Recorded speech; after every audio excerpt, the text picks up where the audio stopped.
れてすぐ戦士の素質を検査される。その時の数値が低いクズ野郎が貴様のように大した敵のいない星へ送り込まれるのだ。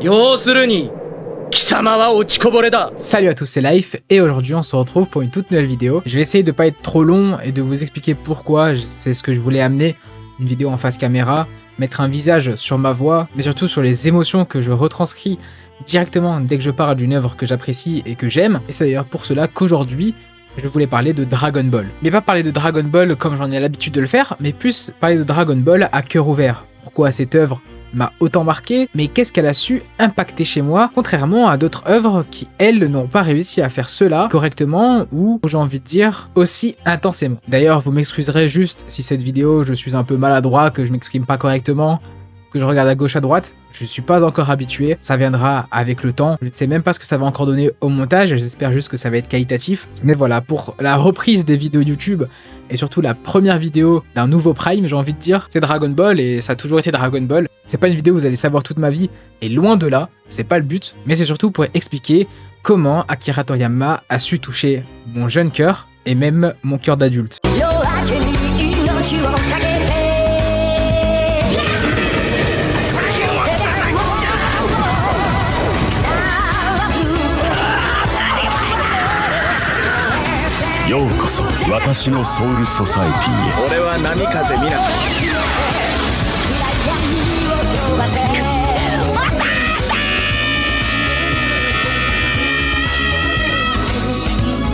L'histoire du jeune petit garçon Son Goku en a marqué plus d'un. Mais pourquoi cette œuvre m'a autant touché? Honnêtement, c'est une question que je me suis posée extrêmement longtemps et je ne saurais même pas vous répondre encore totalement à 100% aujourd'hui. Et en y réfléchissant un tout petit peu, j'ai trouvé une petite raison qui m'a fait me dire que oui, Dragon Ball, c'est l'œuvre qui m'a le plus touché, mais surtout, c'est l'œuvre qui m'a le plus compris. Je ne parle pas de moi en tant que jeune garçon, mais je parle de moi entièrement tout au long de ma vie. Dragon Ball, j'ai grandi avec, j'ai lu cette œuvre et relu encore cette œuvre, et à chaque étape de ma vie, il n'y a pas un moment où je me suis ennuyé, où je ne me suis pas retrouvé. Que ce soit en ses personnages comme Goku, mais surtout comme son fils Son Gohan, auquel je m'identifie le plus dans l'œuvre. Mais c'est vrai que sur les réseaux sociaux, j'ai toujours mené un peu cette campagne de propagande pour Dragon Ball, afin que les gens comprennent pourquoi cette œuvre est si incroyable. Et Dragon Ball, et même toutes les œuvres, ne touchent pas chaque personne de la même manière. Et comment faire pour que Dragon Ball te touche? Est-ce qu'il faut vivre quelque chose de choquant? Goku, c'est, je pense, le personnage de manga auquel c'est le plus compliqué pour s'identifier à lui. Parce que personne n'a vécu dans la nature, personne n'est aussi naïf et personne n'est aussi pur que cette personne. Bien évidemment, je veux dire dans le sens où il n'a jamais été convié à la société de l'homme et donc jamais à toutes ses vices et ses cruautés. Mais pourquoi alors est-ce que je m'identifie un peu à Goku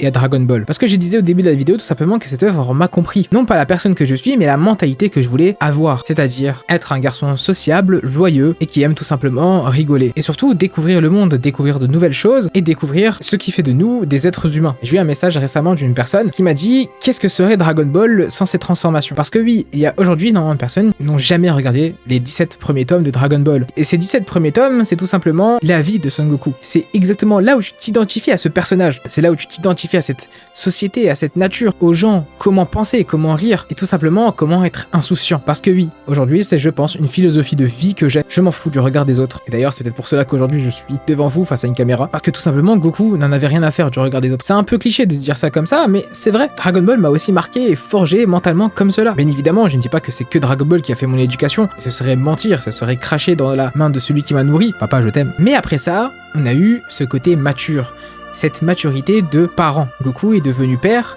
a eu des responsabilités. Au-delà de bien évidemment tout son développement de protection de la Terre, il doit d'abord savoir protéger sa famille. Il a dû donc avoir une toute nouvelle vision des choses. Mais pourquoi cette deuxième partie a été aussi impactante? Parce que tout simplement on peut diviser cette partie en 3 chapitres et en 3 catégories. La première partie c'est celle de Namek, c'est celle de Goku, l'acceptation de qui il est et surtout la définition du bien et du mal pour lui en tant qu'adulte. Auparavant Goku, il avait cette certaine définition mais il se disait que peut-être il pouvait la changer, que grâce à ses efforts il pouvait faire autre chose. Et non, c'est là qu'il rencontrera Freezer, et en éliminant Freezer, il comprendra tout simplement que le mal peut des fois ne pas changer. La deuxième partie de Dragon Ball Z serait tout simplement là pour définir Goku en tant que père. Cette transmission de savoir, cette transmission de pouvoir, mais surtout cette transmission d'identité. Goku n'a jamais été aussi proche de sa famille que dans cette saga. Il a été proche pour eux, mais aussi pour les Terriens, voyant en son fils un plus grand potentiel que lui, le voyant plus apte à protéger les Terriens, puisque finalement, il possède ce sang, contrairement à Goku. C'est pour cela qu'il donnera sa vie. D'ailleurs, pour moi, dans Dragon Ball, petite anecdote, c'est ma scène préférée. C'est le moment que je préfère dans toute l'œuvre. Ce n'est pas une transformation, ce n'est pas un combat, c'est une histoire. C'est impactant. Goku a subi tellement de choses pour en arriver là qu'au final donnera sa vie pour son fils et donnera sa vie pour l'humanité. Et comment j'arriverai à définir cette dernière partie? Tout simplement les responsabilités. Goku reviendra à la vie. Il reviendra à la vie pour mener à bien son combat. Mener à bien le combat de ce qu'il incarne face à ce que incarnait cet antagoniste qui est Boo. Être le protagoniste ultime contre cet antagoniste bourré de désespoir. Et cette opposition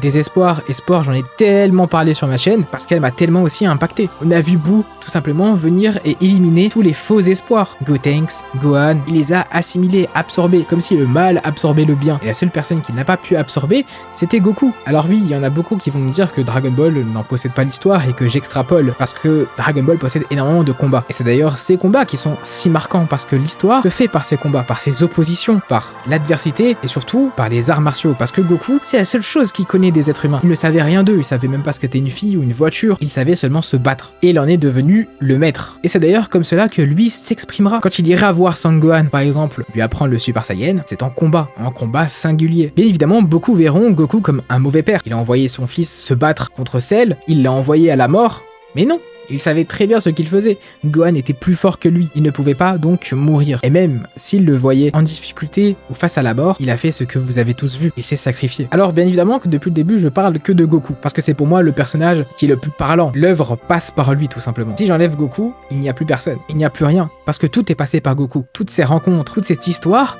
c'est fait grâce à Goku. On a vu tout Dragon Ball de par ses yeux. Le fait qu'il ait réussi à changer autant de personnages avec une aussi belle philosophie, et ben cette philosophie, il faut s'en inspirer, parce qu'elle est belle. Maintenant, la question que je me pose aussi, c'est pourquoi aucun autre protagoniste n'a su faire ce que Goku fait? La réponse, honnêtement, est simple. Parce que aucun autre protagoniste n'est aussi transparent que Goku. Goku, c'est l'un des rares protagonistes qu'on a vu depuis l'âge de ses 12 ans à ses 45 ans. Je crois que c'est 45 à la fin du manga si je ne dis pas de bêtises. Mais en tout cas, c'est dans la quarantaine. Cet homme, on l'a vu évoluer. Et énormément de personnes ont grandi avec Dragon Ball. Énormément de personnes ont tout simplement pris de l'âge. En même temps que Goku est pris de l'âge. On a vu ce personnage pleurer, manger, faire ses besoins, mourir, aimer et surtout faire ce qui lui a toujours plu. Et honnêtement, cette transparence m'a énormément touché. Qu'est-ce que serait Dragon Ball sans cette transformation? Et c'est une question que je vous pose et que vous pourrez répondre en commentaire. Pour vous, c'est quoi Dragon Ball? Parce qu'il y en a beaucoup qui vont pas comprendre pourquoi ça me touche autant, pourquoi j'en parle autant. C'est pas parce que j'ai envie de vous faire prendre conscience qu'il y a tout ça dedans. Je sais moi qu'il y a tout ça dedans. Peut-être que vous le savez aussi. Et Dragon Ball ne vous touchera peut-être jamais comme il m'a touché. Parce que vous avez une autre œuvre, par exemple il y a Naruto. Il y a beaucoup de personnes qui se reconnaissent en Naruto parce que peut-être petits ils ont vécu de l'harcèlement, de la solitude. Et Naruto il incarne tout ça. La solitude, le harcèlement, et par son rêve il est motivé à surpasser tout le monde. Il prouvera à tout le monde qu'il existe, qu'il est là et qu'il sera le prochain Hokage. C'est un développement qui pour moi impacte plus les gens que Goku. Parce que Goku il n'est pas dans ça. Goku lui, il n'a rien à faire que ses parents soient morts. Il n'a rien à faire de vivre tout seul. Il était tranquille l'épisode 1, il mangeait des tigres. Mais c'est justement le fait qu'il s'en fiche un peu qui a été pour moi extrêmement inspirant. Parce que on s'en fout. Vis ta vie, mais vis-la comme tu l'entends. Pourquoi vous avez peur de faire ce que vous avez envie de faire? Faites-le. Qui est-ce qui va vous juger? Des êtres humains comme vous? Cette chaîne YouTube est en pause depuis 4 mois. Aujourd'hui, je reviens en me filmant. J'espère que d'ailleurs ça vous plaît. Clashez au petit pouce bleu. Et honnêtement, j'avais pas du tout envie de me filmer. Je me dis, les gens ils vont me trouver beau, moche. Ah ok, avec sa voix, je pensais qu'il était différent, etc. Mais non, je suis comme je suis. Que ça vous plaise ou que ça ne vous plaise pas, c'est la même. J'en ai rien à faire. Honnêtement, j'en ai vraiment rien à faire. J'ai envie de me mettre devant une caméra, que les gens voient et surtout mettre un visage sur ma voix. Je trouve d'ailleurs ça plus professionnel et moins un peu ennuyant que de regarder une vidéo de 8 à 10 minutes et ne s'identifier à personne. Donc je le fais. Si je dois sortir une seule phrase pour conclure cette vidéo, tout simplement, sois comme Goku. Et mentalement, je suis pas en train de te dire physiquement, montre tes boules de cristal à la voyante. Parce que personne ne va juger et personne ne va te dire que tu n'y arriveras pas. La seule personne qui te dit que tu n'y arriveras pas, c'est toi-même. Et cette vidéo, qu'elle marche ou qu'elle ne marche pas, c'est pas grave. La prochaine peut-être marchera, ou celle d'après encore. Et si celle-là, même il y a 5 personnes qui l'ont vue, au moins j'ai parlé à 5 personnes. C'est tout ce que j'ai envie de dire. Donc je vous remercie et merci de m'avoir écouté d'ailleurs. Vous comprendrez un peu plus pourquoi Dragon Ball anime autant mon cœur. Prenez votre manga préféré, dites-moi pourquoi il vous anime autant, et bah ça sera sûrement la même chose pour moi. Et Donc comprenez aussi les autres qui ont des avis différents, qui aiment d'autres mangas, parce que chaque manga touche chaque personne différemment. Et c'est ce que les auteurs veulent. Ils ne sont pas en rivalité eux. Il n'y a que nous, les lecteurs et consommateurs, qui sommes dans la rivalité de se dire oui, lui il est plus fort que lui c'est meilleur, lui il fait ça, lui il fait ça. Non, toi t'aimes ça, ok. L'autre il aime pas, ok, c'est pas grave. Il préfère le shoujo, il préfère les animés de sport. Bah c'est là où il se retrouve, c'est là où il y a son bonheur, c'est là où il est compris, tout simplement. Et bah si vous êtes resté à la fin de cette vidéo, je vous en remercie. N'oubliez pas le petit commentaire, le petit abonnement et le petit pouce bleu parce que ça fait super plaisir. Et moi je ne vous retiens pas plus longtemps. Je vous dis portez-vous bien et à la prochaine.